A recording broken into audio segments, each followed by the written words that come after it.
If you're hearing this in your Rolls Royce, then Donald Trump's tax plan is for you. You're rich as hell. We're going to give you a tax cut? But for everyone else, there's Kamala Harris's plan. Under my plan, more than 100 million Americans will get a tax cut. Because that guy in the Ferrari doesn't need another break. But Kamala Harris knows you sure could use one. Paid for by FFPAC, ffpac.org. Not authorized by any candidate or candidates committee. Since the early 1700s, reports of large black cats, too large to be house cats, that seem to resemble black panthers have been seen in the Appalachian Mountains and all over the U.S., and even as far east as Great Britain. What are these mystery cats? You're listening to Mysterious Brews Podcast, and tonight we bring you the case of the Black Panther cryptids.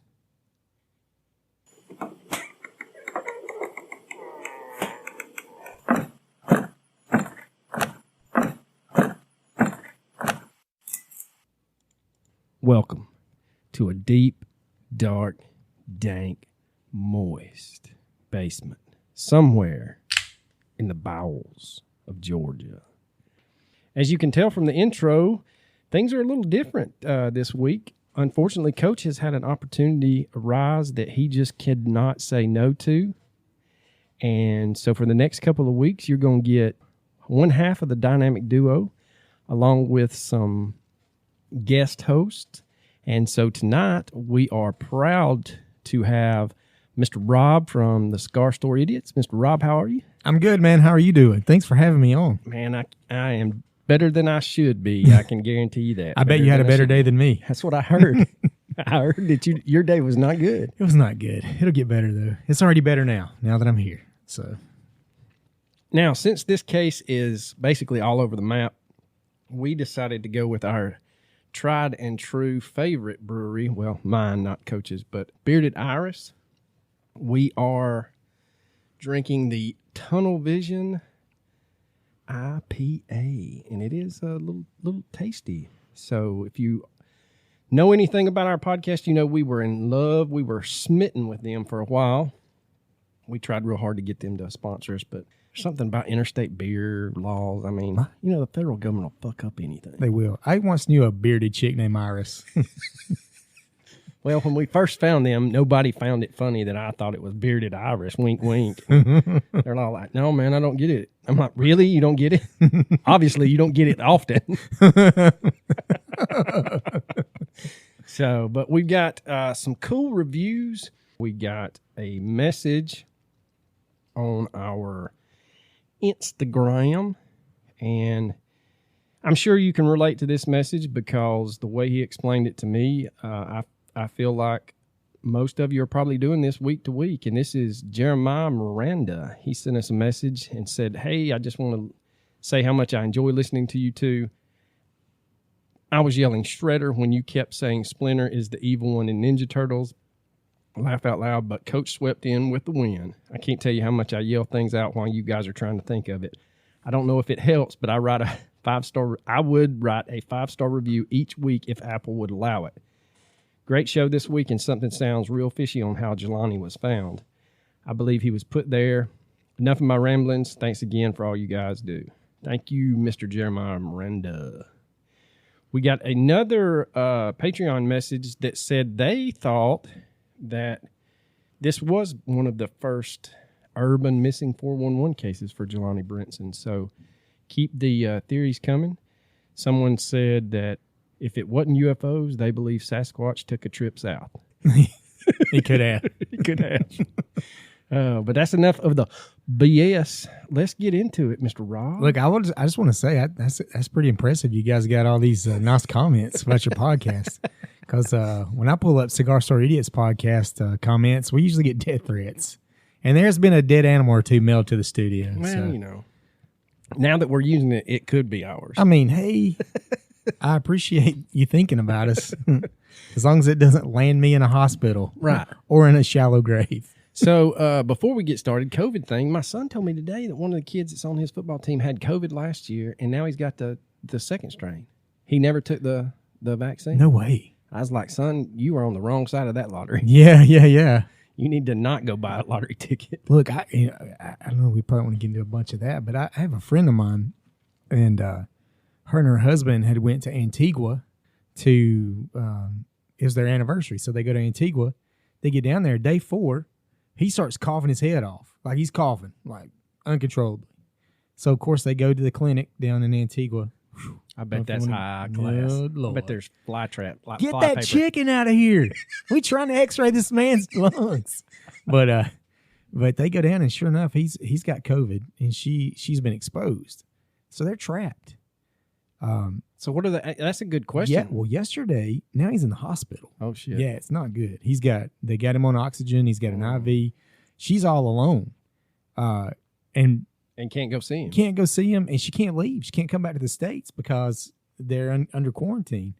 And I know how expensive it is to take a trip somewhere, but to be trapped somewhere after you spent your money to go on a trip, it gets a little sketchy. So, but I did actually chatted with her a little bit today, and he seems to be doing a little better today. But they're still, and they're not coming home anytime soon. I mean, no, not with him in the hospital. Not with him in the imagine hospital. That hospital bill? No way. That's not good. Yes, I could just imagine if I got trapped in Florida. Yeah. We shit the bed when we come down here with the extra money. Right. I'd be like, y'all better get my ass in the back of a car. We headed back to Georgia. I know a guy with a pickup truck on the top. He can get me home. Stop breathing on people. That's the key. Just don't breathe on nobody. Hold your breath for 6.5 hours, please. All right, so we are talking about the Black Panthers, and I'm sure that this is a case that I've wanted to do for quite some time. Everybody growing up in the South, and really the way when I started researching this, hell, you could be anywhere in the U.S. That's right. Everybody has heard a story. Your uncle was at a hunting camp, or your daddy was driving down a dirt road when he was a kid, and we've all heard of these Black Panther sightings. It's a rural thing. It is. Yeah. I honestly think if you didn't grow up in a city, you have you can say, oh yeah, man, I know so and so. He told me this story, and so we'll get into some of the stories when we get to the Georgia area. But really, man, it just kept going. I mean, I started off with. Mossy Oak does a Gamekeepers podcast, and so they had 3 parts where they were just telling basically campfire stories. There was a couple of guys that worked for them that had a sighting or two, and then it turned into back when, I think Toxie Haas, the owner of Mossy Oak, he had a couple of sightings when he was younger. But those were interesting podcasts. So if you are looking for more on this topic, I really highly recommend that. That's going to be my recommendation at the end, but we'll get into it now. But just as the history. And then what we're going to do is we're just kind of like our Black Eyed Children episode. We're just going to tell different stories. And so, like in the opening, these sightings have gone back since the 1700s. And, say what you want to about whether or not some of these cryptids are true, for something to have been seen from the 1700s all the way until like now, because there were reports in outside of San Diego. They did like a 3-part news article, and there was people just come out of the woodwork. So you're talking East Coast to West Coast in the United States, and you get digging into it. It's all over the world. It is all over the world, and historically, you're not going to find black leopards or Black Panthers unless you're in Central and South America, maybe Africa and Asia, but in those cats, it's like a color phase for bears.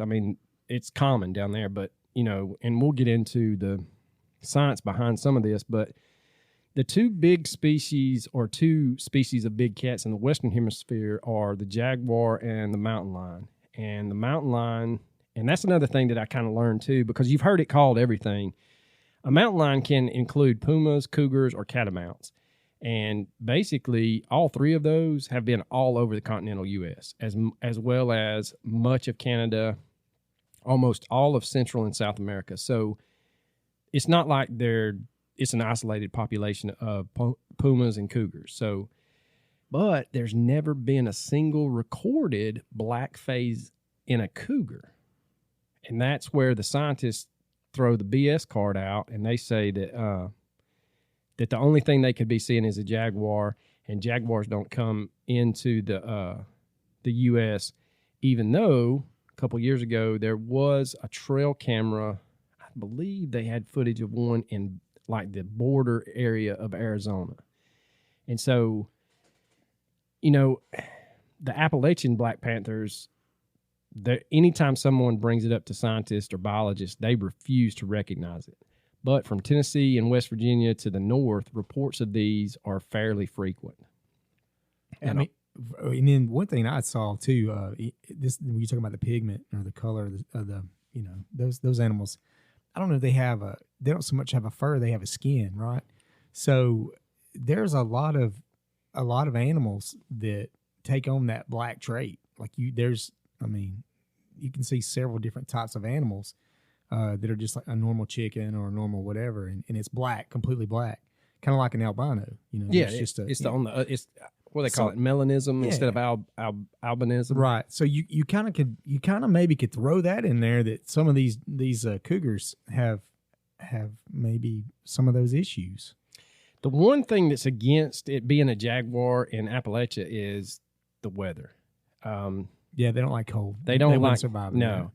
But when you look on the flip side, there's plenty of prey. I mean, you've got mice, you've got deer, you've got, like you said, chicken. I mean, anything in Appalachia. Mm-hmm. And but one thing is, they feel like through the research I did that the Appalachian cat is not really.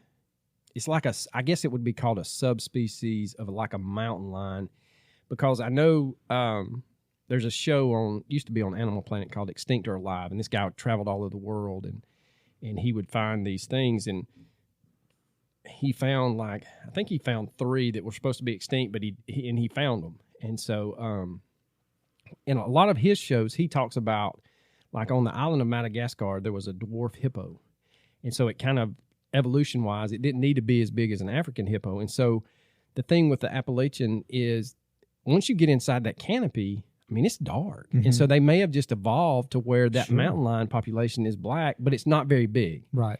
And then everybody's like, well, you would find a skeleton. Would you?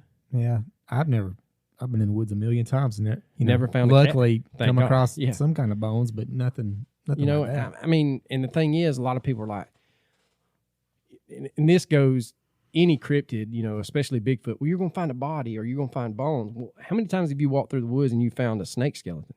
No, maybe very seldom. Yeah. And so, I mean, it's rare. And so my thing with that is, just because you're not seeing it doesn't mean it's not there. And so now this is the one that will bring a chuckle to everybody. Well, real quick, I was thinking about this, and people get a hold of exotic animals. I mean, they do.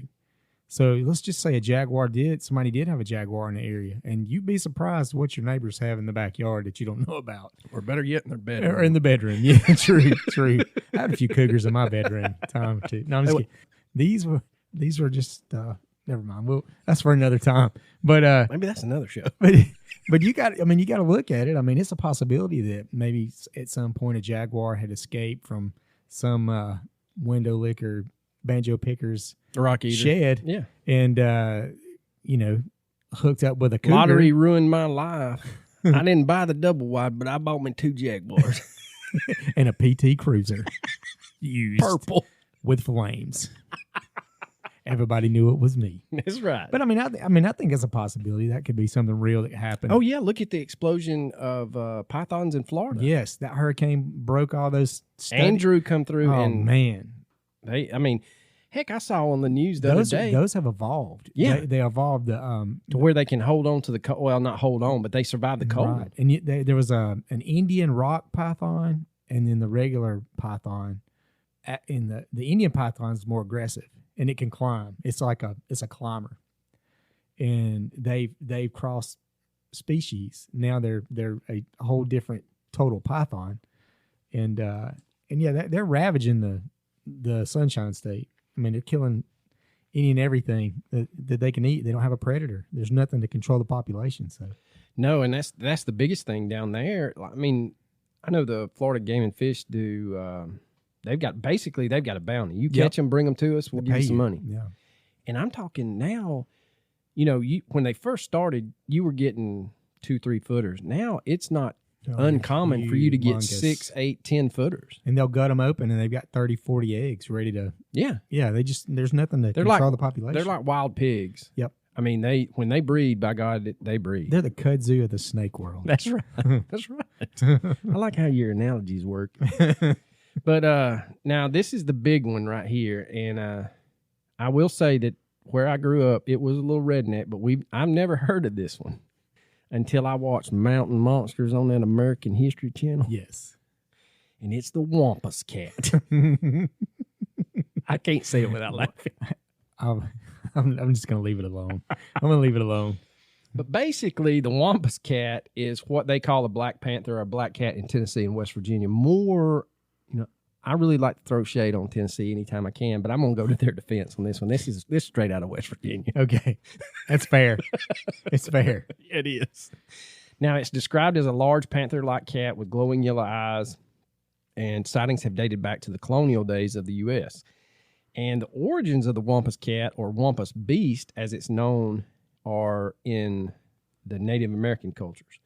One tale is that of a Cherokee woman upset that she could not go on a hunt with her husband and the other young warriors, and she wears a cougar's hide to disguise herself as she follows the hunters. Probably not really smart. No. Not a good move. Not real good. So the first night, the men set up a camp with a fire and began to take turns telling hunting stories. So the wife, still hidden under the cougar pelt, approached the campfire to listen. She is found, and the tribe's medicine man curses her to become the creature she hid under, transforming her into a half cougar, half man creature. And then the another tale from the Cherokee says that the wife sought revenge on a magical beast known as, and I'm going to butcher this, Uwa or Iwa. I like it. That killed her husband by driving him insane.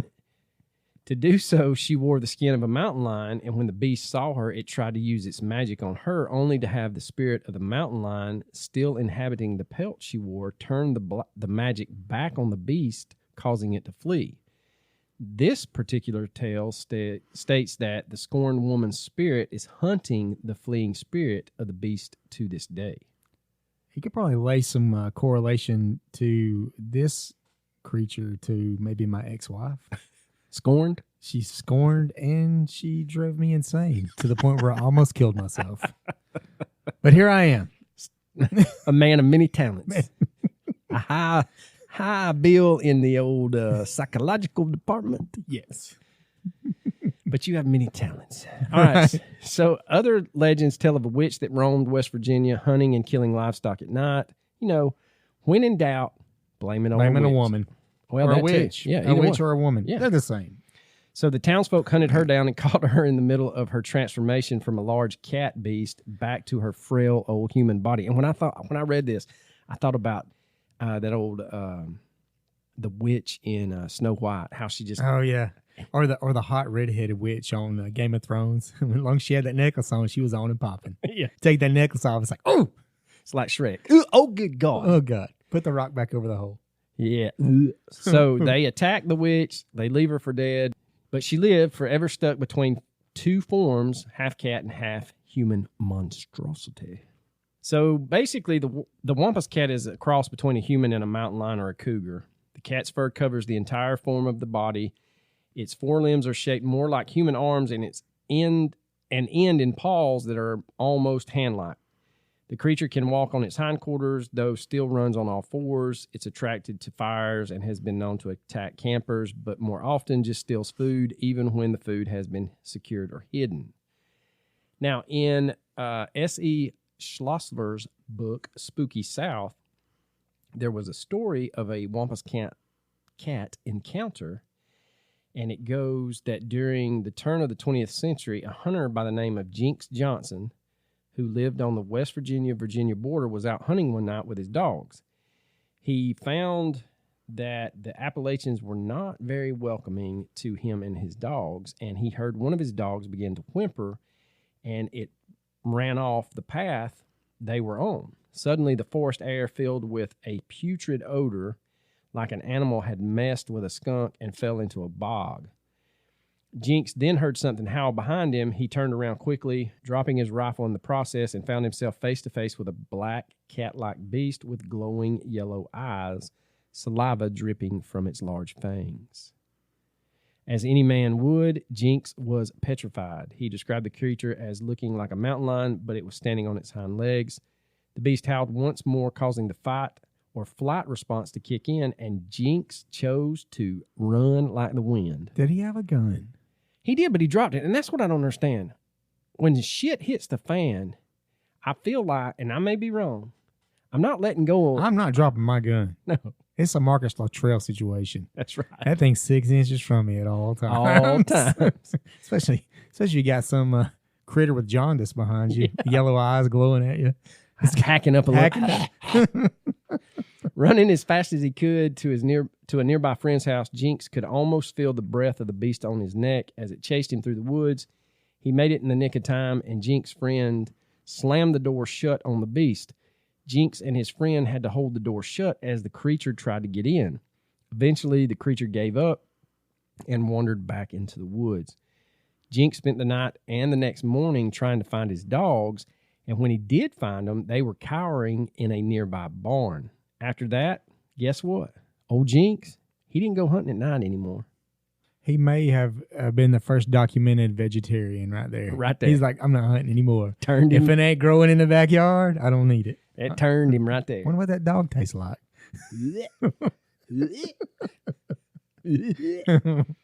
So the next one is the Beast of Bodmin. This is where we cross the pond. And this kind of touches on what you were talking about with the exotic animal trade and like pets, being Siegfried and Roy and being stupid.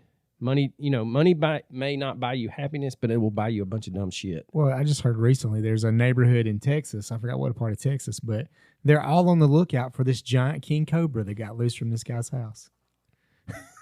In Texas. It's not Texas. There's not anything else in Texas that would kill you. I would have got it if it was Florida.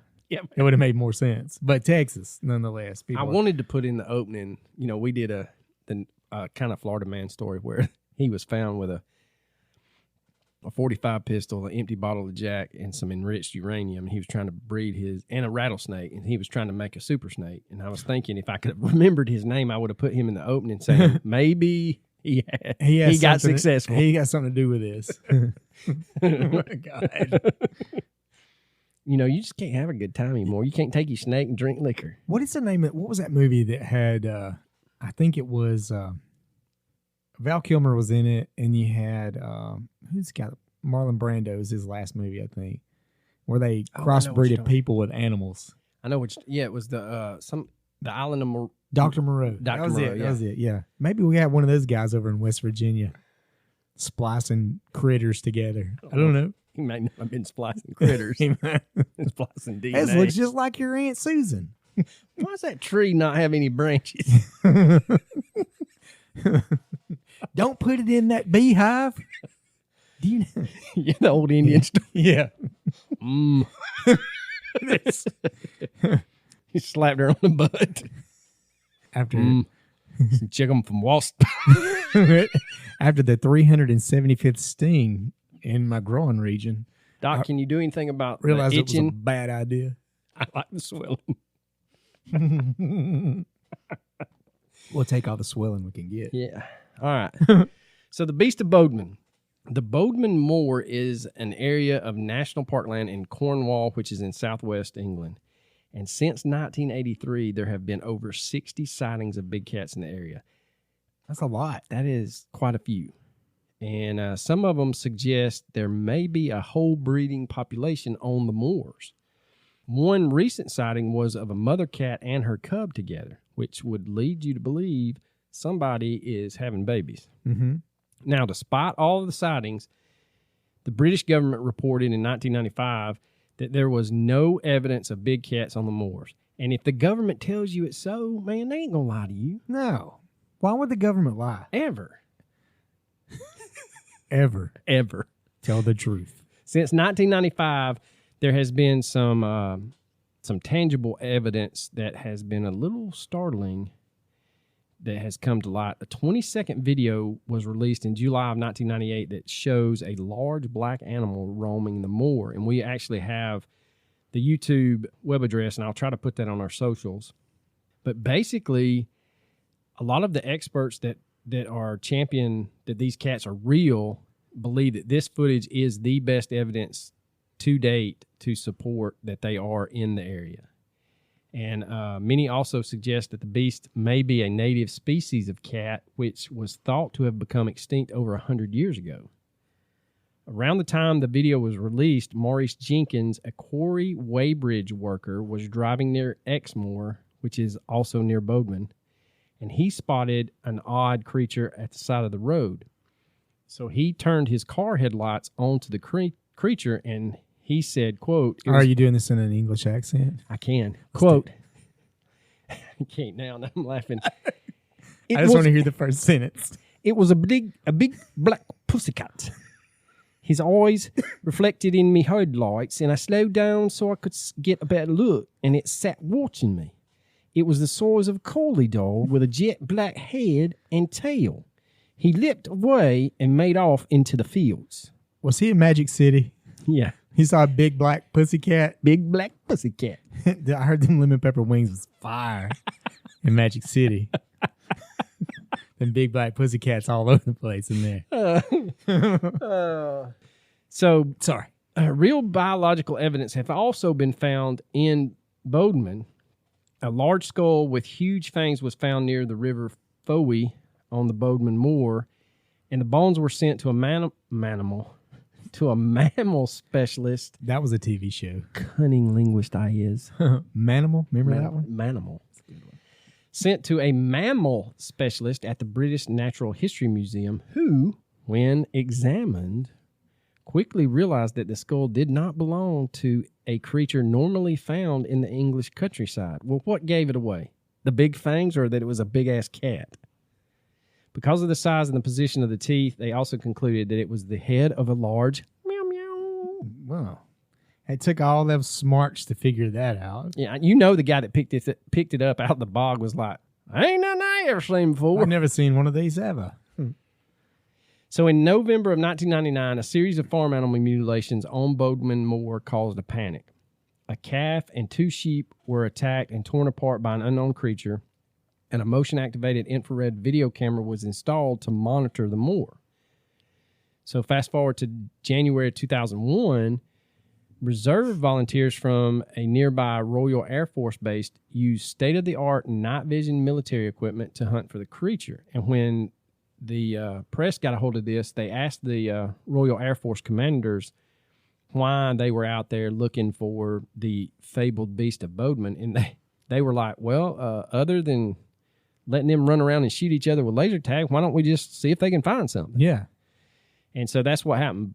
And it is unknown whether or not the Royal Air Force found any trace of the beast. Classified. Way like magic classified. Don't, Above top secret. don't you dare tell anybody. what we I just saw this big black pussycat roaming, trolling. on that stage. Trying to What? Wait, wrong thing, trying man. to swallow up my dollar bills. Oh, man. So then in May of 2001, a peculiar, vicious-looking and wild animal was found in the garden of a house in Barnet, north of London. And this brought out a team of armed police, inspectors, and vets were needed to capture what turned out to be a lynx. And those are not very common over there. That's where you got the exotic animal trade. Yep.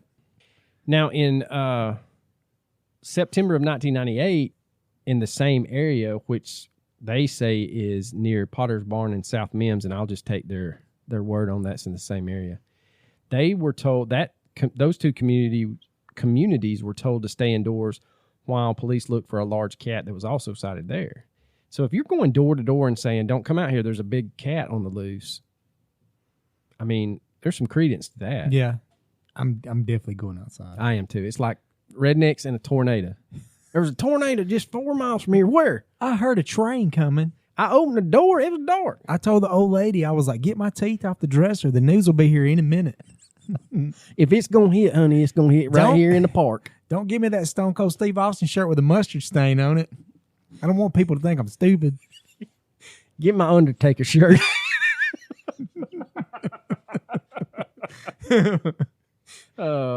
Now, farmers in southwest England do not agree that these creatures are, I guess, tame is a good way to put it. And many believe that, like you said, it's an escaped foreign cat. And a number, I did not realize this, but more go missing from zoos and wildlife parks than you would believe. How do you just misplace a big-ass animal? I don't know.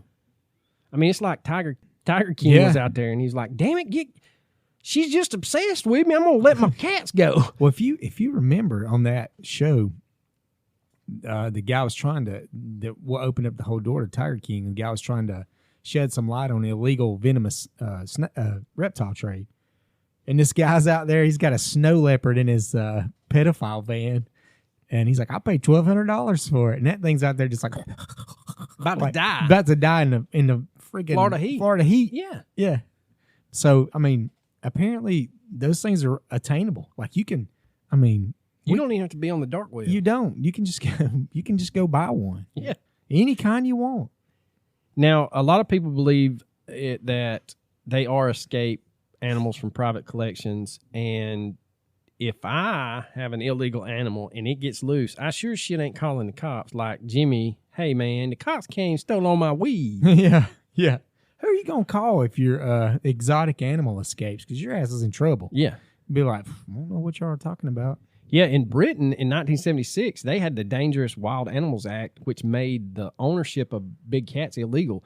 But we're talking about I saw stories from like 2011 that these cats are roaming around. They're still getting cats come in. Yeah. I mean, I don't know. There was when I was a kid, I remember in this area in Rome, Georgia, a lady had a lion in a cage. Yeah, I remember that. And when DNR, if somebody hit a deer or something, DNR would go pick it up and they would take it to her to feed the lion. Yeah. I remember that. I wonder if she still got it. I don't know. I don't know. That thing's got to be dead by now. I mean, I was a little bitty kid when that was going down. And I'm old now, so. But yeah, you just don't ever know what people have. No. I mean, there's, talking about the illegal reptile trade with that thing in Texas, it's probably been maybe as long as 10 years ago, but they busted like an apartment in Cleveland, downtown Cleveland. This guy had like 60 exotic snakes, like endangered. Yeah, and if you were to get bit, there's no antivenom. You're dead. He's got these, Yeah, he's got Gaboon vipers and fear lances. They call them, like 100 steppers. Yeah. You got 100 steps and your ass is done. gone. Yeah. And you're hemorrhaging from all pores. Yeah. Yeah, I just don't understand how a lot of people can just blow this off as like, oh, man, that's just made up. Well, I mean. No, shit's real. Yeah. Something's really happening. So. Yeah. When in doubt, follow the money. That's exactly what it is. Now, Ohio had a Black Panther sighting. And Elmer Nesbaum, he had a sheep farm back in 1997, back in the March area.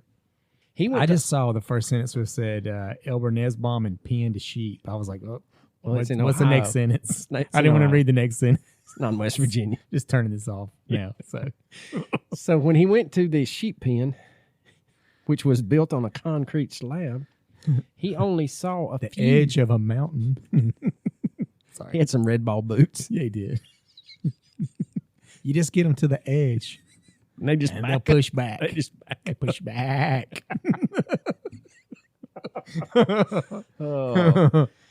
Now, he when he checked his pen, he only saw a few of his sheep still there, but most of the ones that were still standing were colored red. The rest were lying down, bathed in blood. And Nesbaum called the vet, who did what he could to save the ones that were still alive. Whatever attacked these sheep clawed and bit the sheep with fangs, but did not eat them. So Nesbaum goes and he reinforces his pen with heavy gates and more chain link fencing covered by chicken wire to put a stop to it. He also placed 6 traps in front of the gates. Now, what's funny is whatever it was set off the traps and also clawed the gates in two. You know what's odd about that? If you know anything about big cats, which I don't, but I'm gonna play like I do. An assumption. You stayed at a Holiday Inn Express. I did. Big cats kill and eat. Like they don't kill for fun. You know what I mean? A dog will kill a dog will kill something just to kill it. But a cat, a wolf, they don't just kill for fun. So it's kind of odd that these sheep were just murdered and left to die and not eaten. Right. It's almost like chupacabra kind of style. I almost say that. Was it a chupacabra? Is it a chupacabra? William Reeder, a dog warden and Humane Society director, investigated Mr. Nesbaum's account. And so in April of 97, he investigated the next incident, which was Sherwood Burkholder, and he found 40 of his sheep dead, killed by an unknown animal. The next day, he found 17 more. So he's lost 57 sheep in 2 days. There were casts taken of huge paw prints, which were feline. Now, unlike bears and canines, cats' claws are retractable.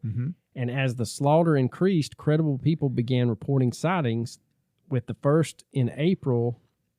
And then Maria Henderson saw what she thought was a dog, then realized it was a very large black and gray cat. Bob Cross observed a large black cat for almost 10 minutes in the same area.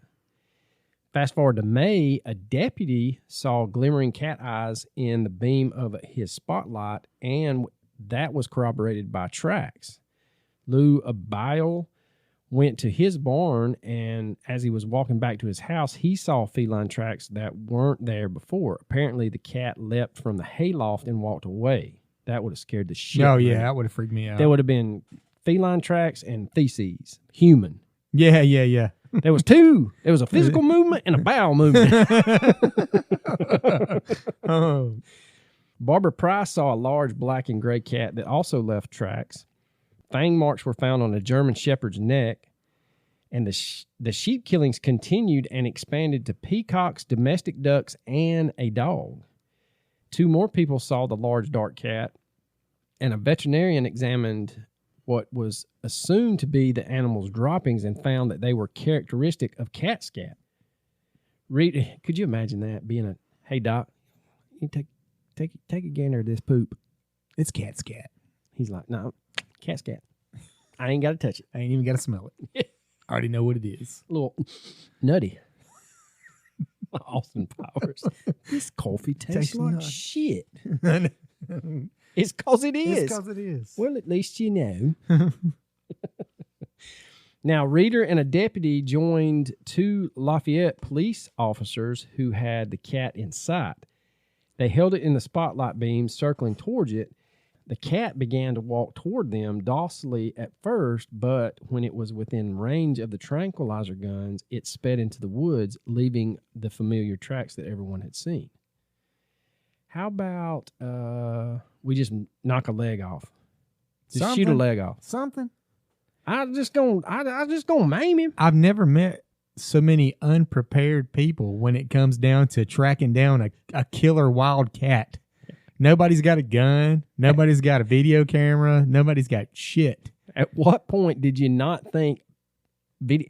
And it's not like, look, if me and you, it was like the 60s. Yeah, it was 97. If me and you are going out tracking down, I'm loading up like Arnold Schwarzenegger on Predator. I'm at grenades, all kinds of shit. We're going after it. You know what I mean? Yeah. If it's eating 56 sheep in 2 days, we're not trying to make friends with it. No. I got him, boys. I shot a leg off. All right, so now we get into the Texas sightings. All right, we got it. We're going to go to a Texas sighting, October the 6th, 2017, James Shelton. And he states, I have a place about 6 miles southeast of Graham, Texas. In the past 20 plus years, I've seen cougars, bobcats on the property, and always enjoyed getting to see their impact on the smaller critters, and even found a good-sized buck that they had pulled into a tree by a cougar a few years back. In 2004, I walked up on a large black cat with a long tail that didn't taper at the end. It was thick. It was thick at the end and rounded. Okay. Are we talking about a cat's tail? Or what is he doing? Hello. Hey.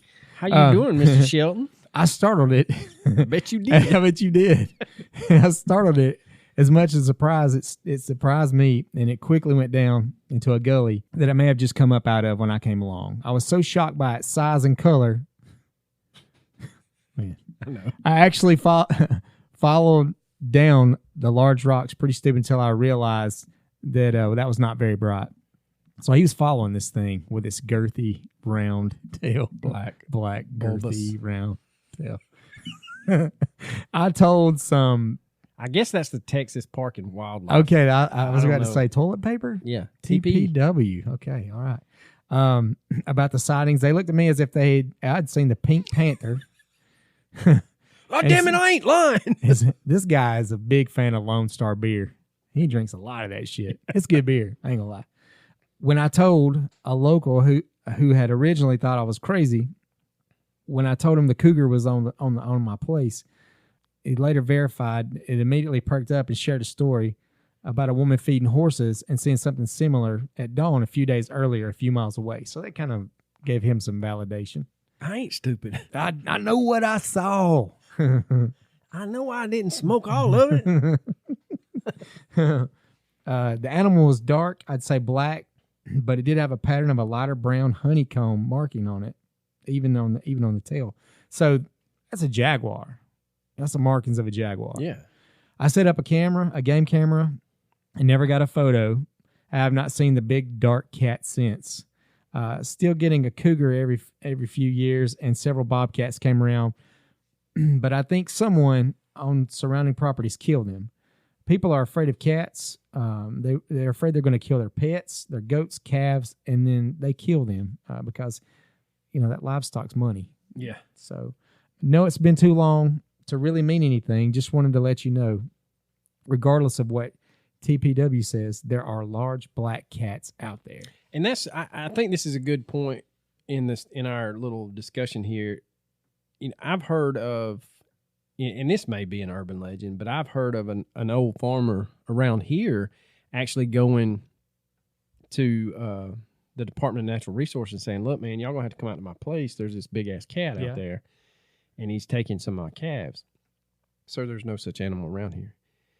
So he comes back, and he brings, like bite marks from a carcass, and he's like, look, this is what's going on. Sir, that's a dog, da-da-da-da-da. And he's like, well, look, here's the deal, buddy. When I shoot that son of a bitch and I bring him in here, then you'll know it's real. And the story goes that the DNR agent looked at him and said, if you kill one, it's a $10,000 fine. And the old farmer turned around and said, how could it be a fine if they don't exist? Yeah, good for him. Don't mess with the overalls, boys. Yeah. So, yeah, I'm sure everybody's heard that story. It's probably been changed around a different time or two. But, I mean, and I guess I'll save the next one for when we get to Georgia. But the next Texas sighting was in October of 2017. It was on the 14th. So the same year. Yeah. And this is by a lady named Christy. And she says, we have property in Limestone County, specifically between Mart and Groesbeck. Last spring, March of 2017, my Great Danes rushed out of the yard into our pasture after something towards the wooded creek. I was watching closely as we have had several young calves and yearlings go missing. Those of us in the area are aware we have a predator. My dogs are both over 130 pounds, but they went to the creek and into the woods along it. They promptly hightailed it back into the fence and me. I thought at first it must have been a false alarm, but then I saw a large black cat slowly, serenely walking along the edge of the woods. It walked across the gravel road and continued into the creek area. It was without a doubt a cat, black with a long tail. The tail was nearly as long as the body of the cat. I would estimate the size of the cat to be about 75 pounds, roughly the size of a full-grown Labrador. Not as big as my Great Danes, but big enough to send them scurrying away.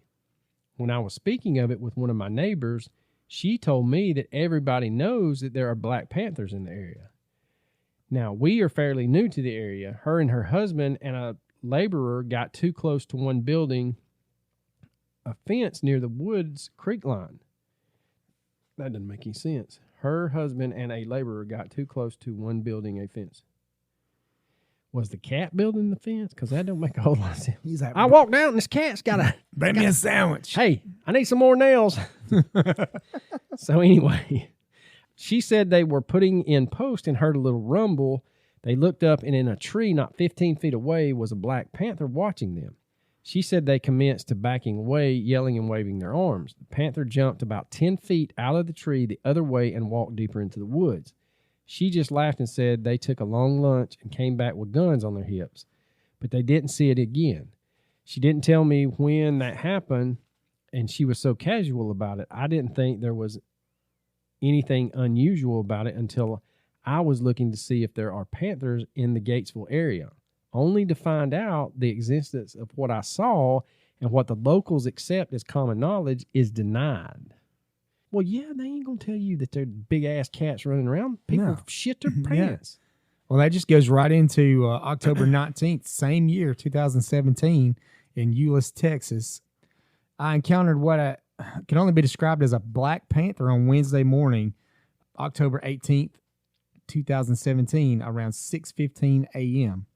I was taking a dog out, leash with her in the lead, and we're walking down the front steps. Suddenly planted her feet and began to moonwalk backwards. That's impressive. A dog's doing the moonwalk.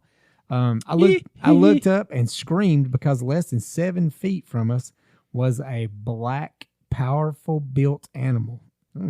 I screamed and it glided across the driveway as we, of course, ran back into the house. An hour or so later, when the sun was up, I went out to look at the grass where it had crossed, and was bending sideways and smashed down quite deeply, indicating that the animal had to have had significant body weight. So she's looking at the tracks in the grass. I'm wondering, due to the circumference of the grassy area that has been disrupted, if it had been crouching in that spot, waiting on my dogs to come out. Yikes. This chick was smart. She was using 50-cent words. Yeah. The circumference of my grass. Of the wandering dew. All right. So in April of 2018, Megan May says, on April 2nd, my dogs are fenced and we're going crazy early, 4:30 to 5 a.m. on a Friday morning, which would have been the 30th of March of 2018. When my husband went out on the back porch to check on them, he saw 2 black panthers on the immediate outside of our iron fence. When they saw him, they ran, but they certainly were not afraid of our barking dogs. They were definitely black with long tails. They were as big or a bit bigger than my dogs, who are both 85 to 90 pounds. We are at the edge of Rockwell County and Collin County on Highway 205. 3 or so years ago, one ran in front of my car on 205 and crossed into the bottoms between Lake Levon and Lake Ray Hubbard. I called the Corps of Engineers to tell them what I saw. I knew it was not a bobcat. They told me they knew of a black panther in that area at the time because they had seen paw prints. About a year ago, a mountain lion jumped out of one of our trees in our yard and killed a rabbit while we were on the back porch. Holy shit. I would have cracked. They were on the back porch watching a rabbit, and all of a sudden this mountain lion jumps out of a tree. I just shit all over myself. Yeah. I would have freaked out. Now this is something that it could be a possibility where these black cats are showing up from. There's a group of people that will purchase these animals, these black cats, and they have them declawed. They don't take their fangs out, of course, but they have them declawed, and they turn them loose in the wild and they hunt them with dogs. Yeah, it's the old. If you're from the South, they're called tower shoots. They'll go buy like 100 pheasants and they'll throw them out of this 50-foot tower, and you just shoot them and then take them home and eat them. Right. It would be basically the same thing. This defenseless animal. I mean, and they don't give the animal really time to run off. I mean, as soon as it comes out, I mean, it's really kind of sad. But they'll free them out of these cages out in these fields, and then they turn the dogs loose on them immediately. So they don't really get a fighting chance to get away. But maybe some of them did get away. And I'm pretty sure a panther or a jaguar could breed with a cougar. Yeah, and then like you're looking at like a black lab and a yellow lab. Yeah. I mean, now you got a 50-50 shot. Mm-hmm. And then you're going to have a darker brown. Yep. If you're having a jaguar, you're introducing that honeycomb pattern on the skin. So I mean, it's a possibility that's some reasoning to where, I mean, especially in Texas. I think they probably do that a good bit there. There's probably those type of big game hunts they set up in Texas with those big cats like that. Yeah, I agree with you. Now, in April of 2020, so this is recent. Now, this one is the one I found last night. Yeah, this is like last year. Yeah, and I was like, wow. Okay, so this guy, and there's a message board on, I think it's Texas Wildlife. So all you got to do is type in Black Panther sightings, Texas, and it's a blog post. And the actual Game and Fish will come on there and kind of like try to tell you what you've seen and stuff like that. But that site has probably 100 sightings on it. But basically in April of 2020, a guy posts that he's an avid outdoorsman who pretty much has hunted or seen just about every animal there is to see in and around his area. His wife comes from a small town mostly filled with hunters, so again, they're used to seeing and hearing predators out and about. Now, with the pandemic beginning to take full effect in April of 2020, him and his wife wound up staying at his parents' apartment at the time north of Dallas-Fort Worth. Now, there he states that they got to experience some odd things in the apartment, but nothing as physical as we did on that night. What are you experiencing in your parents' apartment that wasn't physical? Wasn't me there. I'm getting physical. I don't care. Get physical. Care where I'm at. We're getting physical. So this is him. No, I can't go back. I'm gonna leave it alone. We're just gonna let that one sink slowly. We're gonna let it sleek off into the dark forest. All right, so he states, we took our dog on his nightly walk a little later than we usually walk him, maybe around 1 a.m. if memory serves correctly. And within a few moments into the walk, we were distracted observing an odd light in the sky. So now we're talking about alien big cats. Now seeing planes and helicopters are not unusual in the area, but the way it moved and such distracted us. It was at this point that our dog started acting weird, almost scared. At this point, I noticed something out of the corner of my eye. It seemed weird to me in the way it not only moved, but how dark it was. To this day, I have never seen a black that deep. Almost human-like, yet I saw it slowly moving on all fours, almost like it was near crawling while holding a perfect balance. I have trouble finding the proper phrasing when it comes to it, but it noticed I was looking at it. It sent an uneasy feeling I hope I never feel again through my spine. I drew my concealed carry weapon and tracked its movements at a low ready position. Why didn't you just tell us what kind of gun he had? Yeah. I pulled my Glock 19 with the hollow point. Yeah. He's lying. You didn't pull shit. You crapped your britches. Yeah, he did. He pulled his doo-doo stained underwear out of the crack of his ass. Yeah. Only for this animal to size me up, I guess, realize I was in reality not worth its time. It called me a little bitch and ran away. It flicked its hair back and said, "Fuck you, Karen." You and your CCW. It slowly turned away and began walking away. I stood there frozen for a second, turning my back to my wife to ensure she was okay, only to go down the path it went down towards. I'm calling bullshit on that. Yeah, I'm calling bullshit on that. Chasing it like an idiot. I did not see it after that, and even after returning our dog home and looking for it, we never saw it again. The words I used to describe it were pretty close to huge, muscular, cat-like creature. I've been exposed to some large wild cats, but nothing I have ever come across in the field came close to that. I was maybe 2 car lengths away from it, but what I estimate, I'd say at least 7 feet big. It was on all fours, so hard to estimate, but it was definitely top heavy. I'd say, imagine Arnold putting on a panther costume. Got a foot taller and moved with agility of a wild cat. This guy right here is the one, if you've been to the moon, he's been there 2 times and he knows a faster way to get there. Timmy Topper. I'm calling bullshit on him. Yeah, I am too. So far, everybody that we've discussed, I was like, they saw something. This guy? One? No. He's like, ooh, this is going to look good on my blog. You, sir, are full of shit. That's why he didn't leave his name on his post. Yeah, because he knew people would be looking his ass up on Facebook, ripping him a new one. You're full of shit, dude. If anything, he was probably trying to figure out if they had got that new insurance policy form signed. About his wife. And he was about to throw that bitch in front of that cat. Be like, kill her, hit her, don't stop. I shot her. I was trying to shoot The cat and I shot her 17 times in the back. It looked like Arnold Schwarzenegger with a cat on his back. Yeah, this guy's full of shit. He was screaming, get to the chopper. Get to the chopper. Yeah, I don't believe a word that guy just said. Yeah.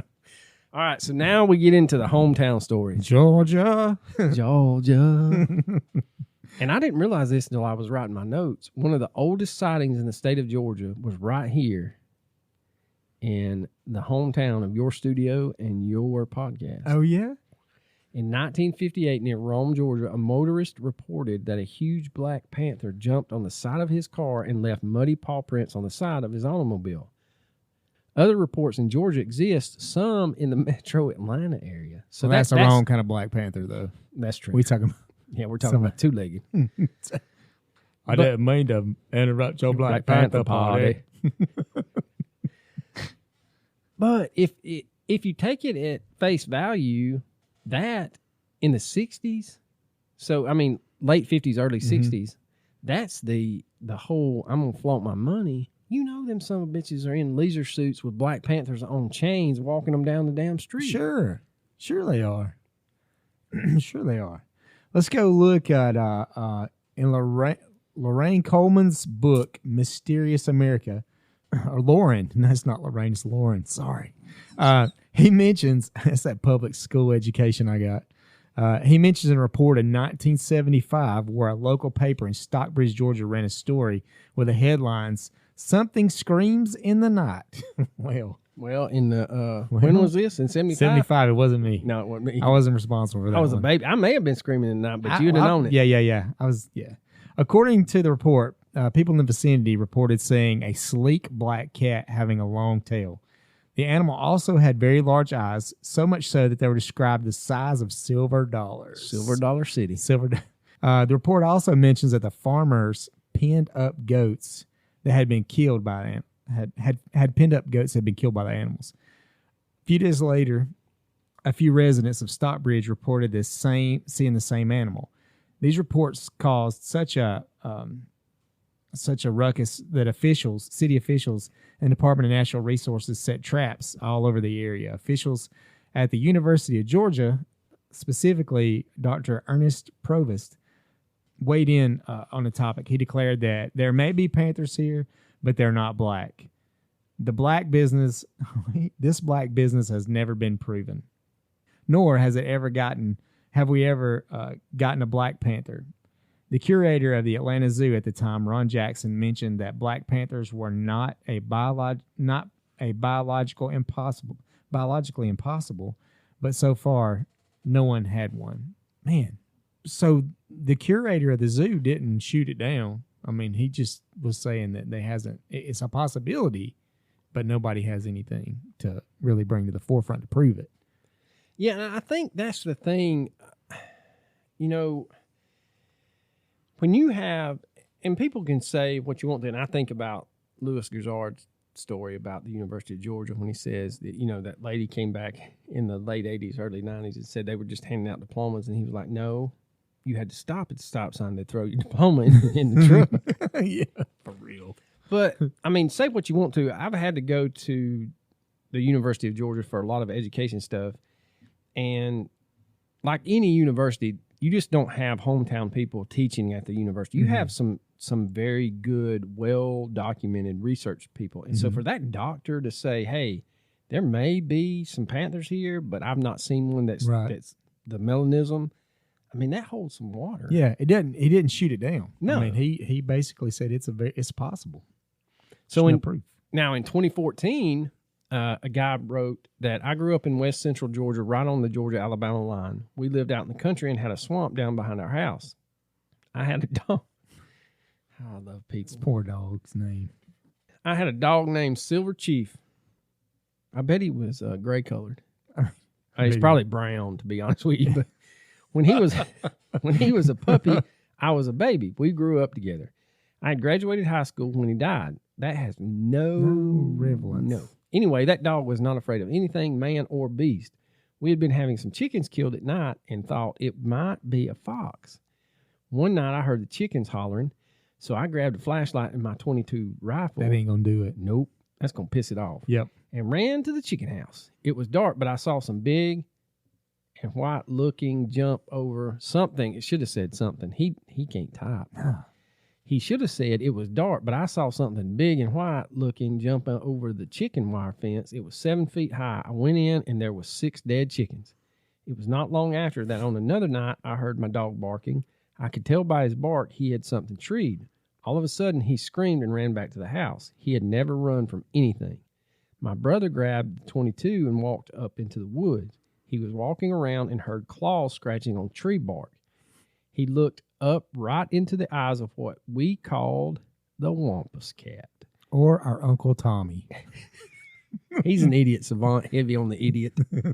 He likes hanging out at the chicken coops at night. Smoking his cigarettes. It was getting ready to pounce on him. My brother, who was an excellent hunter, just threw the rifle barrel up and without taking aim and shot the cat right through the head. He brought the cat home. Oh, shit. We have a cat. And we have a carcass. And I had never seen anything like it. It was solid yellow/white colored, had long 3 or 4 inch fur, and a tail about 4 or 5 inches long.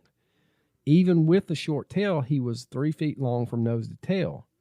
We skinned him, salted that skin, stretched it on the barn door. I remember we used to hear it screaming in the swamp at night. Sometimes it sounded like a woman screaming, and sometimes it sounded like a baby crying. Well, that's a bobcat. Yeah. I mean, hands down. Yeah, that's what that is. Yeah, that's an albino bobcat. So I'll let you finish the last thing, and then I've got to actually have a real true story that I could tell you. I have never seen anything like it before or since. It had huge teeth that had grooves in the gums and lips on the opposite of the teeth. It had huge feet. Yeah, that's a bobcat. It's a bobcat. Man. Yeah. And they can get big, man. Bobcats can get really big. Before you tell your story, so this is probably 5 years ago. I'm a huge duck hunter. Anybody on this podcast that listens to this podcast knows.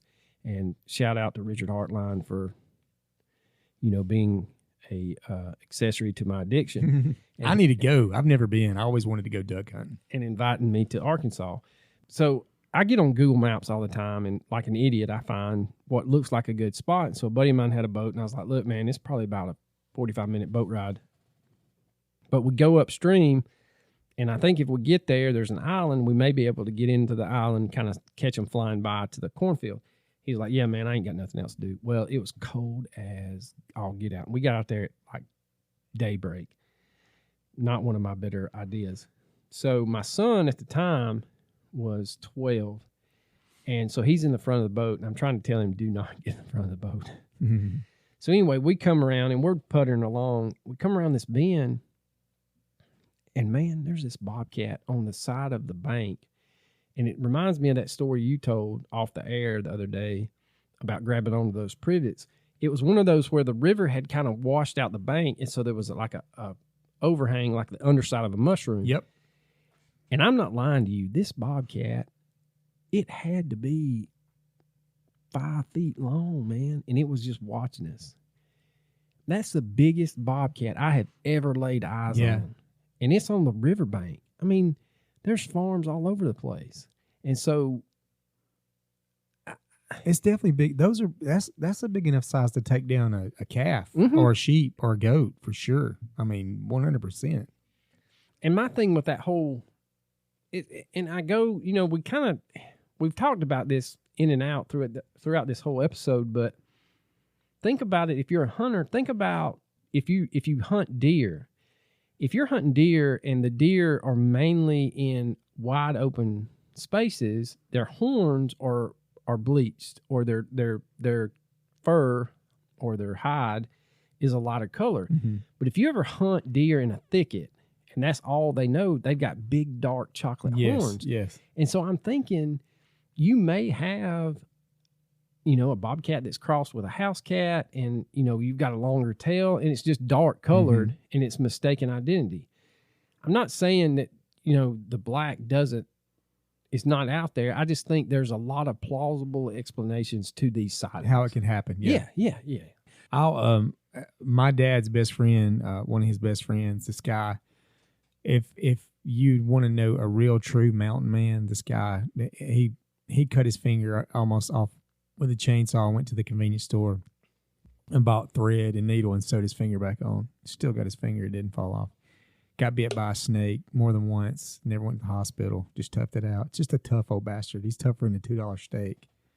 And we would go hunting with him, and he would tell you straight up, and his kids, and like, he's like no nonsense. He's just straight shooter. And they tell us about the white thing. And this is up in northwest Georgia, up in Chattooga County. What is it? Chattooga, Subligna, around that area. Yeah. And they swore that there was a creature in the woods that he had seen it more than once, and they called it the white thing. And it would go, he could see it moving from tree to tree, and it would scream like a woman. Like at night, you could hear it, and then like he was in a tree stand hunting, and he looked and he heard it scream, and he looked, in the distance, and he said it just moves fast like a white streak or a white shadow. And like he swears to it, and he used to scare his kids to death with this thing. Like they all were like the white thing, and they scared shitless about it. What's funny is when I was a kid, my granddaddy, which I worshiped the ground he walked on, because he knew. I mean, back in that generation knew everything. Yes, because they had to know how to fix what they had. You're right. So anytime something we had at our house, my dad would just call. It was his father-in-law, my mom's dad. He'd be like, hey, can you come over and look at this? Sure enough, he'd know how to fix it. So me and my brother over there one day, and so he's like, let's go fishing. And I'm like, all right, let's go. And so we go into a creek up in Haywood Valley. And so we're driving along, and John's Mountain's on one side of it. And he said, right here, he said, if you go up this logging road, he said, I don't know exactly where it's at. He said, probably a good mile and a half up the road. He said, there's a vein of gold. He said, and if times ever get hard, he said, I know where we can get some gold. Oh, wow. And I begged him. I was like, Granddaddy, take me, man. I just want to see it. And he's like, I'm not taking you because you'll get greedy once you see it. Yeah. He said, and son, he said, that's there for an emergency. Mm-hmm. He said, but I'll tell you this. He said, you're not going to go up there at night. He said, because he said, I've known 2 farmers that have gone looking for it, and they've left 2 mule teams on the mountain because something's up there guarding that thing at night. No way. And it would send chills down your spine. Yeah. And the way he would tell it, it made you believe, look, Granddaddy ain't shitting you. He ain't telling you a tall tale to keep you from going up there. But every time, even to this day, I'll ride by that same area, and it's kind of been developed. But I know where there's still like an old, it's actually now between 2 chicken houses. But I always said, if I ever struck it rich, I'd buy all that land, and I would just go up there and see if I could find it. But that's the thing. I mean, talk about the old timers and stuff, mountain men kind of thing. I mean, I feel like most of those guys, if they tell you something and it's legit, they're not just going to tell you a tall tale to see what happens. Yep. I agree. Yeah, it's my dad's friend, he's an interesting dude, like no doubt. He'd went fishing in the swamp, and he got stuck in the mud, and he grabbed a tree limb to pull himself out. And when he grabbed the tree limb, there was a cottonmouth sitting on the limb, and it bit him right on the hand. So he pulled his hand away, and the snake's like stuck in his hand. He grabs it and throws it. And then his wife calls my dad, and he's like, you just got to get up here. I'm worried he got snake bit, and he won't go to the hospital. So me and my dad drive over there, we lived in Rome, so we drive all the way to Somerville, and dude's just chilling on his front porch, his hands swelled up like a damn football. And my dad's like, you dumb son of a bitch, you need to go to the hospital. And he's like, nah. He's like, fine. He's like, and he had a real bad nosebleed. He's like, if it ain't better by in the morning, I'll go. And it's like, well, shit, you may be dead in the morning. But woke up next day. He's just shook it off. Just shook it off. Like, I mean, what the hell? I mean, he really sewed his finger back on. He about cut that bitch off with a chainsaw, sewed it back on. So that's crazy. All right, so now we get into some North Carolina sightings. And the first one says, and I think, this is the only one that I found from North Carolina. It's a little long. So it says, I live on the edge of the North Carolina coast and have been in this beach town my whole life. You get a few miles west from the beach and you're immediately in the country. My mother's side has lived here as far back as memory serves, and my father is a Sioux whose mother moved him here as a child away from the reservation. Since I can remember, my mother's side of the family has had run-ins with the Wampus Cat. Legends vary depending on where you are, but commonly around here it said she was a Cherokee woman who snuck into the woods to listen in on a males-only meeting that included the chief and their medicine man.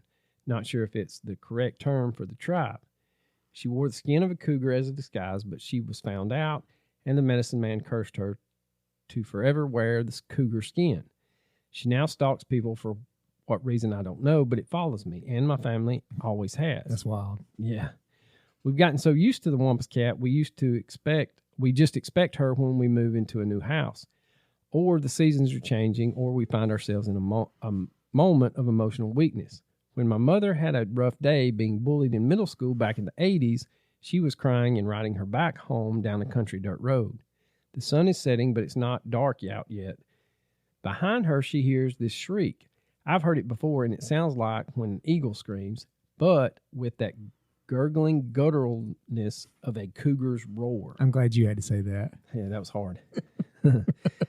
So she turns around, and she sees a huge creature, dark matted fur, in a stance like a gorilla stands in when it walks on its knuckles, back legs crouched a bit, chest and head up, supported by the arms on the knuckles.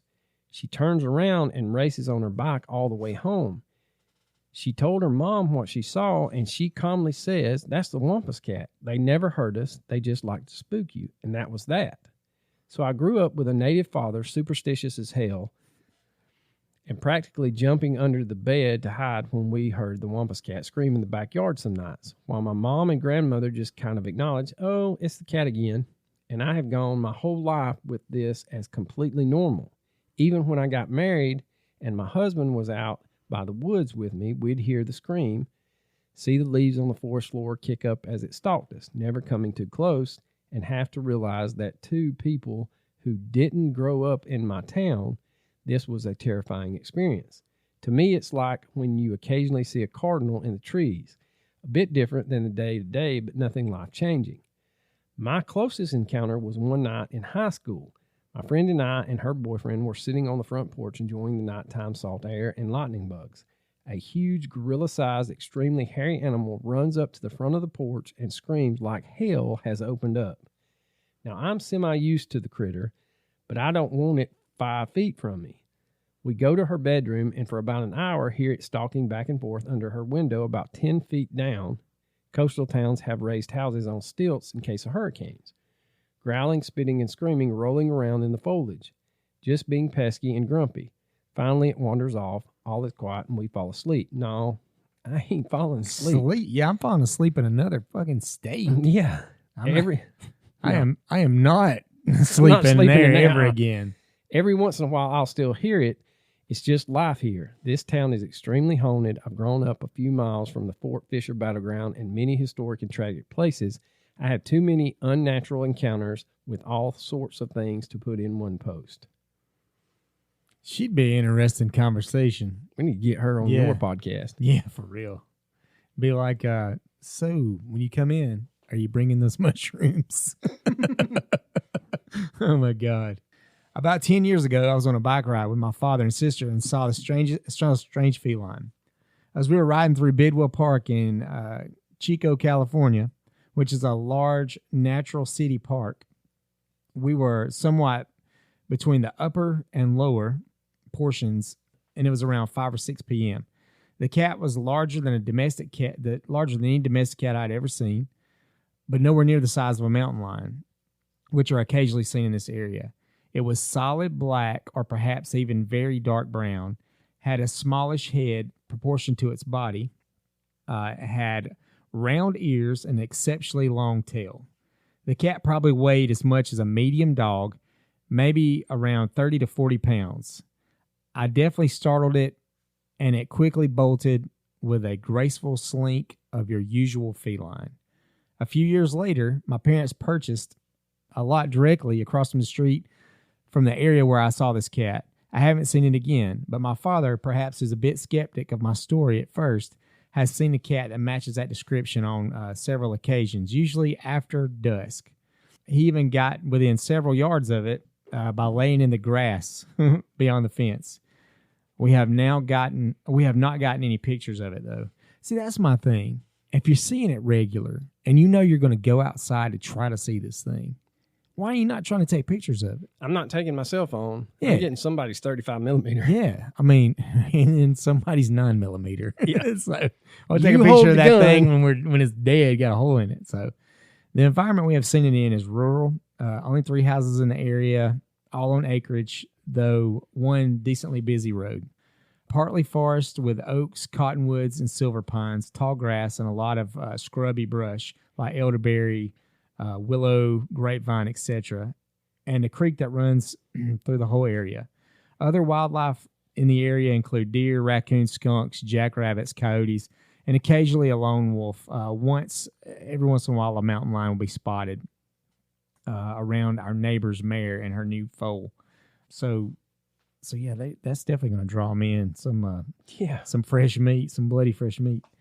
Examined by Fish and Game, who requested we shoot the lion if we see it. I don't think the tracks were from the mysterious black cat because they were always way too large than what we always thought.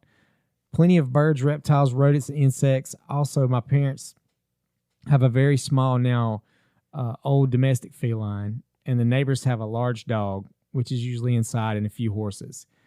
The head was awkwardly small for its body compared to a domestic cat, with rounded ears like a jaguardini or an ocelot, perhaps a mutant jaguardini, since North California is a bit isolated from these species, reported Central American range.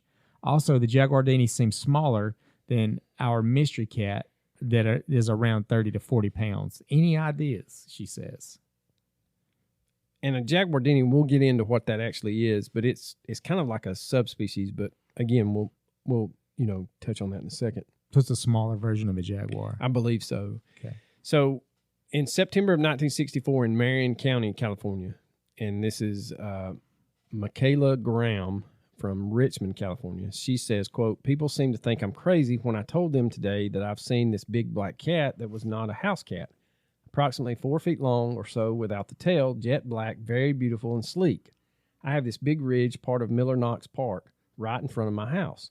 Every morning I hike it up to a point called Point Richmond and walk back on the middle level ridge trails. The first time I saw it, I only got a glimpse of it from the side. I saw something black run past me. When I turned my head, I just saw the back. I immediately had the thought mountain lion, and then immediately thought, nah, they don't have mountain lions here, and mountain lions are brown.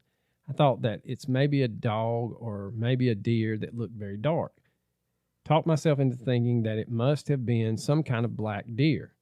This morning around 8:30 a.m. or so, when I was walking in a little canyon, I saw it again. No questions, a big black cat, no house cat, but a large cat. Jet black, no other colors." All right. So before we get into the possible explanations, my dad, of all people, said that, and this was, I think I'd been married. It was before my son. There's used to be an old pay by the pound catfish pond, just like a quarter of a mile from my parents' house. So he said he's coming home and he gets within 100 yards of like a low area on one side of the lake. And he said this huge black cat crosses in front of the lake, kind of turns around, looks like, oh, car, and then kind of sleeks into the woods. And he swears that it was about half the size of a road lane, tail and all. Wow. Man, that's a big ass cat. Yeah, he was like, you can call me stupid, whatever you want to tell. Yeah. But I saw it. And so, I mean, like we said at the beginning, everybody knows someone that has had a sighting. And so just to throw it off as, people's imagination and stuff, I think that's, it doesn't do it justice. I think there's something really out there. I agree with you. I do too. Now, some possible explanations are not the way it was written. It says, although relying on explanations is not nearly as intriguing as taking the cryptozoological approach, there are a number of factors that can attempt to account for big black cat sightings in the Northeast. First off, some sightings have been officially deemed hoaxes. Of course. I mean, you're going to have That's the easy way dumbasses. out. Yeah. That's the easy way out. Others have been cases of mistaken identity where big black house cats look larger at a great distance. I saw that a lot when I was doing the research. I don't think a house cat's going to look bigger at a large distance. A Maine Coon cat is big, but it doesn't look like a bobcat. It doesn't look like a panther or a cougar. It's not that big. No. And they're pretty distinct, Yeah. The third, probably most likely explanation of a credible report would be a sighting of an escaped jaguar or leopard from a zoo, and escapes have happened historically. However, an actual black cat could also be the offspring of zoo escapees, which maintains that the animal are actually surviving in the area on their own. Which is very possible. And I think when we get down to the nitty gritty of it, I think that could be a lot of these. I think take into consideration zoo escapees, dumbasses that bomb, and then they escape, and you bought a pair because you don't want them to be lonely, and you didn't think they were going to get pregnant, and then, oh shit, they got a litter, and or DNR's on their way here, turn the cats loose. That's right. Yeah. We're not getting caught with these damn cats. No. Many people like to believe that such strange and noble creatures can exist so far out of place, but as with most cryptids, scientists deem their existence unlikely. However, there are a number of theories that account for sightings of cryptid black panthers in Appalachia. The jaguardini is known to range from South America to Texas, New Mexico, and Arizona. And although not widely known by the public, jaguardinis are prime candidates for spawning black panther reports. They are medium-sized cat with a mean body size of 102 centimeters for females and 114 for males. According to Mexican researcher Arturo Caso, other sources list them as ranging from 100 to 120 centimeters, with the tail making up the greatest part of the length. What's funny is I've been teaching conversions this week in algebra, and so basically, if you divide that centimeters by 2.5, you get inches. So if we're looking at 100, you're looking at just under, 24, 36 inches cat, not taking into the side of a tail. So that's a large cat. That's a big cat. That's a big ass cat. Now, that's not, jaguar size, but that is bigger than a house cat and something that you wouldn't, recognize. So I think that may hold some water. Most specimens are about 20 centimeters tall and shit, I cannot say it. That's because you're hanging out with me. And sport You a forget how to read. dark gray color, while others are chocolate brown or blonde. A large jaguardini crossing a road in front of a motorist or appearing before an unsuspecting hunter could easily be labeled as a black panther. Since very few people are aware of jaguardinis, it's highly unlikely they would report seeing one. The term black panther is quick and easy to report to others. That makes a lot of sense. I mean, it kind of gets back on what we were talking about earlier, as far as like escaped cats or they crossbreeding with these other animals and getting acclimated to climates and being able to survive. But yeah, it's there's so much out there that we just don't know. Well, and we've kind of talked about this on our podcast, Coach and I have. There's a lot of things out there that, every day, if not every year, there's 5 to 10 new species that they find. And, for years, the mountain gorilla was thought to be extinct, a legend. They never thought that there was anything such as a mountain gorilla. And then they go and they not only find one, they find a whole troop of gorillas, of these mountain gorillas. And then I also, I had referenced this a couple of times. Think about the forest elephants. Something that big can move through the forest so quietly. I mean, say what you want to about people that believe in cryptids and stuff, but like most historians will say, legends have some kind of root in reality. So there's something there. It came from somewhere. Right. Yeah. In the Native American, the Wampus cat thing about being cursed and things like that, that's a good way to explain it. But at the same time, it's not just somebody's active imagination. I think, there are big black cats out there, larger than house cats. They may or may not be the size of jaguars, but there's definitely something going out there. And I didn't reference it in my notes, but the old History Channel, the Monster Quest, they did a whole episode on the black cats, and there was a guy, he saw one, he actually videotaped it off his deck, and he was smart. He took the next day at the same time, same conditions, and he made his wife hold the video camera. You can tell he's not really from the South because he would have made her go out there, but Yes. he had her operate the camera from the same place he held the camera. And so he went out there, and where he was standing, you could use his height reference to, and he said, look, I'm, 5'10", so use me as a reference point, measure the tree, the circumference of the tree, and then use that reference to measure the cat. And so that cat came out to be something like 4 or 5 feet long. Oh, it was wow. like 2 feet high. And so they couldn't explain it. Sure. And I think that's the thing, man. I think there are some things out there, dealing with these cats, that there's some legitimate creatures out there. Yeah. You know what I think, and I kind of batted this around a couple of times, and we were going to do it on our podcast, and we still may do it, but this is pretty much a conspiracy theory on my end, what I think. But if you notice how a lot of these animals are resurfacing, they're like, oh, this thing's been extinct and we just found one in the wild. What I think is they are cloning growing these animals that are extinct in laboratories. Yeah, they find a tooth that's got some DNA. And they're turning them back loose into the wild, trying to get them to repopulate. Well, think about the coyote. When we were kids, there was Nothing. zero coyotes in this area. Now They're all over the fucking place. Yeah. I mean, it's crazy how things like that will, they try to reintroduce things into the population to control certain predators and stuff, or certain explosions of animals. But I mean, closing theory-wise, I think there's some legitimacy to this. I think, like I said, there's something definitely physically out there. Right. I think this is not, like the Jersey Devil or the Mothman or something like that. I think there's been enough sightings throughout the continental U.S., in England. I even saw reports, and we didn't include it in our notes or this episode, but there's been sightings of these black cats in Australia. Oh, wow. I didn't know that. So, I mean, it's not like, it's just an isolated only in this one area. So you could chalk it up to hoaxes, or you could chalk it up to somebody being drunk or high. Yeah. But I mean, I really do. I think this holds some water. Yeah.